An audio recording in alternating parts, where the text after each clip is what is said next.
तो crude oil का भाव जा चुका है $80 के पार। ईरान इजराइल की वॉर शुरू होने से पहले ये रेट था सिर्फ $65 पर बैरल, और वॉर शुरू होने के बाद अब ये $80 तक जा चुका है। और अगर ये वॉर आगे कंटिन्यू होती है, अभी बंद नहीं होती, तो ये प्राइस $100 तक जा सकता है। अब ईरान कह रहा है कि वो स्ट्रेट ऑफ हॉर्मुज़ को बंद कर देगा हूती रेबल्स के सपोर्ट के साथ। अब दुनिया का 20% कच्चा तेल स्ट्रेट ऑफ हॉर्मुज़ के थ्रू पास करता है।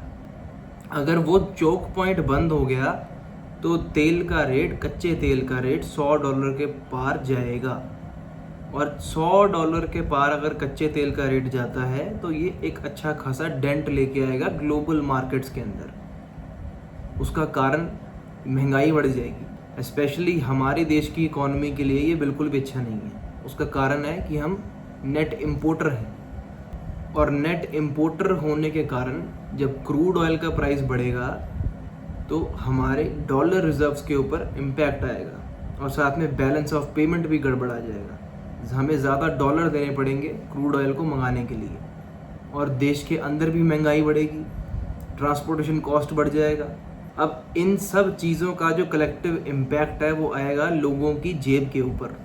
डिस्पोजेबल इनकम कम हो जाएगी लोगों की, मार्केट में लगाने के लिए ग्लोबली पैसा कम बचेगा लोगों के पास।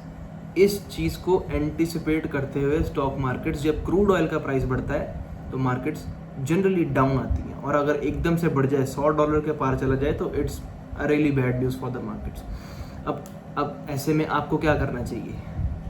क्या आप अपनी इन्वेस्टमेंट रोक देंगे?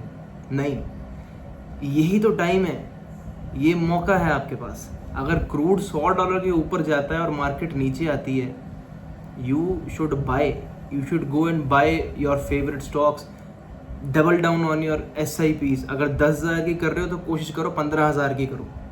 उसका कारण है कि वॉर हमेशा के लिए तो नहीं चलेगी, वॉर कभी ना कभी तो बंद होगी ना।